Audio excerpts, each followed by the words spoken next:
Plaza La Ceiba presenta. La semana pasada y esta semana se dieron noticias interesantes en lo que respecta al aumento de las tasas de interés. Primero en Estados Unidos se aumentaron las tasas de interés. Esto por parte de la Reserva Federal de Estados Unidos, que básicamente es el Banco Central de los Estados Unidos, aumentó su tasa de interés en 75 puntos base, en 75 puntos porcentuales. Y estos 75 puntos base es la mayor alza de tasas de interés desde 1994. Es una alza de interés histórica, a lo que el día de ayer se anunció que el Banco de México pues reaccionó de una forma similar, en sintonía con el Banco Central norteamericano, aumentando de igual forma 75 puntos base la tasa de interés en México, dejando esto en nuestra tasa de interés interbancaria de 7.75%. Para que la gente recuerde un poco, la tasa de interés interbancaria es la tasa a la cual el Banco de México le presta a los bancos comerciales en México, y esos bancos comerciales todavía le van a aumentar su tasa de interés. Por lo tanto, las tasas de interés ya de forma comercial pues superan ya por mucho los 12%, 13%, y van a continuar a la alza. Y bueno, ¿y por qué hace el Banco de México estas medidas? Pues básicamente el Banco de México reacciona así para poder mantener el poder adquisitivo del peso mexicano, es decir, para que no se devalúe el peso mexicano con respecto al dólar, y por eso vemos esa estabilidad cambiaria, es decir, el peso fluctuando entre una franja de los 19 a los 21 pesos, y esto se debe pues a las políticas del Banco de México de continuar aumentando las tasas en sintonía con lo que está haciendo el Banco Central norteamericano. Y bueno, y obviamente también en el mismo sentido del Banco Central norteamericano, pues para mantener la inflación a raya. Y dado esto, el presidente de México hizo unas declaraciones bien interesantes que me parece oportunas, para poder explicar un poco más los fenómenos económicos de los cuales estamos platicando el día de hoy. Y comenta el presidente de la República en una conferencia matutina, dice: ya deberían de pensar los técnicos en otra fórmula, porque no solo son los técnicos del Banco de México, también los del Tesoro de Estados Unidos, es decir, el Banco Central, los bancos centrales del mundo. Cuando hay inflación, la fórmula es aumentar las tasas de interés en todos lados, y eso significa parar la economía y con ello detener la inflación. Dice, esa es la gran invención. Por eso hablo de que son técnicos que se creen científicos, pero se deben buscar otras opciones, dice el presidente de la República, y regresar a la idea original de que los pueblos progresan fundamentalmente con producción, que eso es lo básico, producir, no apostar todo al mundo financiero, a la especulación. Se requiere impulsar la actividad productiva en todo el mundo. Y me parece muy interesante porque me parece que es importante empezar justo por esto último que comenta el presidente, que los pueblos progresan fundamentalmente con la producción, que esa es la parte más importante. Y en ese sentido, me parece que la película la tiene bien, y que en esa parte básica mucha gente luego termina perdiéndose, incluso gente que está a cargo de estos grandes organismos financieros internacionales. Y aquí en ese sentido es importante recordar una fórmula muy básica que nos rige a todos como individuos, nos rige a las empresas de todo el mundo y les rige también a los gobiernos. Y esta fórmula básica es ingreso menos egreso, es decir, lo que entra a tu cuenta de banco menos cuenta de banco es igual a tu utilidad, a tus excedentes, a tu ahorro, a tu inversión, como querramos llamarle, pero básicamente lo que ingresas menos lo que gastas es lo que te queda para tú poder crecer y crecer tu riqueza y tu patrimonio. Entonces, en ese sentido, pensemos en los gobiernos, ¿no? Bueno, ¿cuál es el ingreso de los gobiernos? ¿De dónde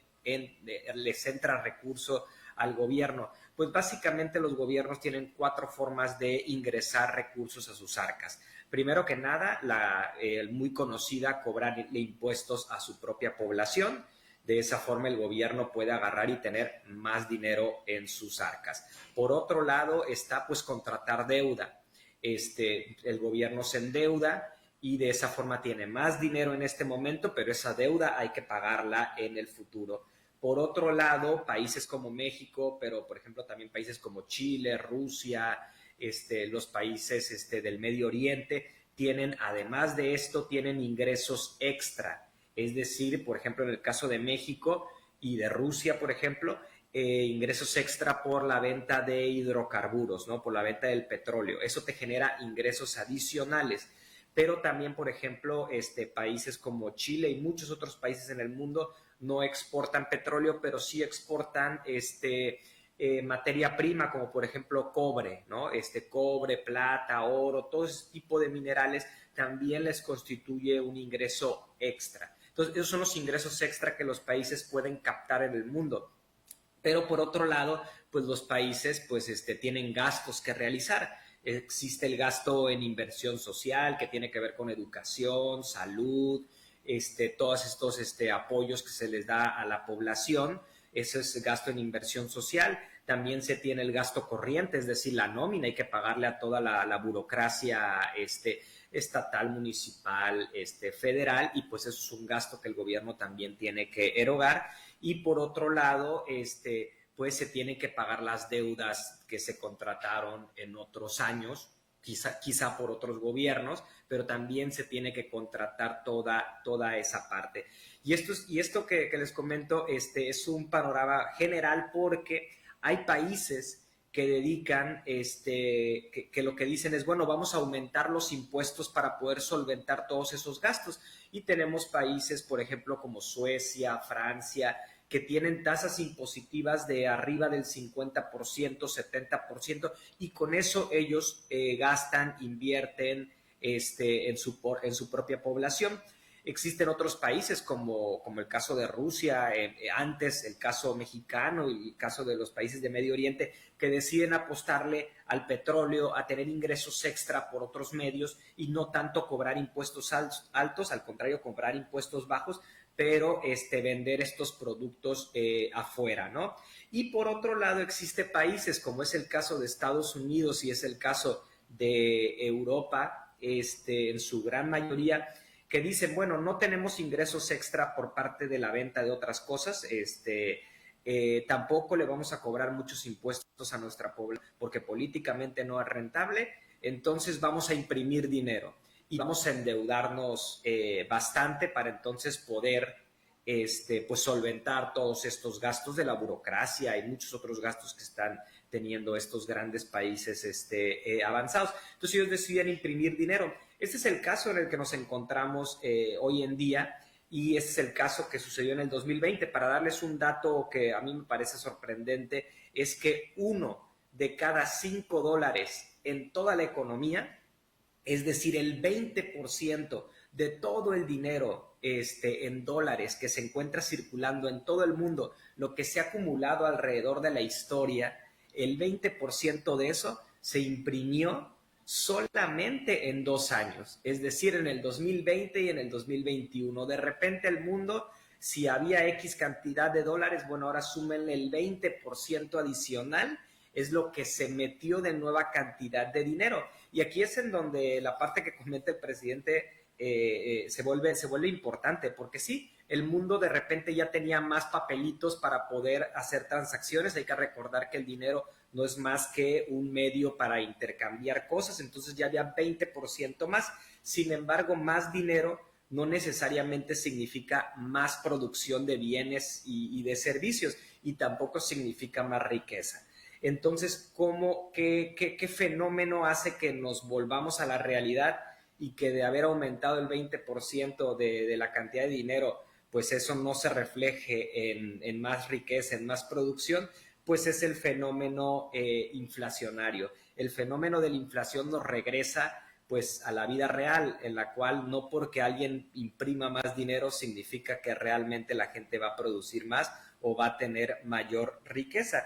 Y este fenómeno, ¿cómo sucede? Pues si la gente, si el gobierno imprime más dinero, la gente le llega más dinero, y estoy hablando por la gente, me refiero a la gente de estos países avanzados de Estados Unidos y de Europa, y también México ha recibido más flujos por las remesas, por este aumento de ese 20% de la cantidad de dólares a nivel del mundo. Entonces la gente tiene más dinero y entonces va a demandar más, es decir, comprar más bienes y servicios. Pero si las fábricas solo produjeron una cantidad determinada, no sé, de botellas de agua, de jabón antibacterial, de mochilas, de maletas, de computadoras, y solo produjeron esa cantidad, pues aunque la gente demande más, pues no la van a poder, no va a poder producir más de un solo golpe, no va a poder ampliar su capacidad productiva en un 20%. Y entonces lo que sucede es que se elevan los precios alrededor del mundo, se elevan los precios. Esto obviamente aunado a que si no se aumentó la cantidad de oferta de productos en esa cantidad, pero no solo no se aumentó, sino que además pues conflictos como la guerra entre Rusia y Ucrania, y conflictos también como la guerra comercial entre China y Estados Unidos, pues hace todavía que se puedan producir y se puedan transportar menos productos alrededor del mundo. Entonces eso provoca una subida gigante, una subida fuerte, digamos, en los precios, y este es el fenómeno en el que estamos. Entonces, volviendo a la segunda o a la primera parte, digamos, del comentario del presidente sobre que los bancos centrales pues deberían de buscar otras fórmulas. Esta crisis que estamos transitando ahorita es una crisis provocada por el Banco Central de Estados Unidos, ¿no? Pero los otros bancos centrales, como el Banco de México, no tiene otra forma de hacer algo diferente, porque las únicas herramientas que tiene el Banco Central de México es aumentar las tasas de interés o retirar dinero de la economía. Entonces el Banco Central mexicano pues está aumentando las tasas de interés. Con todo eso, el Banco Central mexicano y los bancos centrales alrededor del mundo pues están esperando que la demanda disminuya, es decir, que la gente decida no consumir tanto, que decida ahorrar, que decida ser más austera, y con eso que haya una menor demanda y con eso bajar los precios de los productos. Pero esto en realidad que va a tardar muchísimo tiempo. Ahorita se está intentando contener la inflación para que no crezca demasiado la inflación, contenerla, pero en realidad lo que va a ayudar a terminar con este fenómeno inflacionario es la inversión que pueda hacer los gobiernos, y aquí es donde, en lo que comentaba el presidente, en realidad es los que deben de hacer mucho para invertir más y para ampliar la capacidad de producción de todo el mundo, pues son los gobiernos del mundo, son los gobiernos federales del mundo.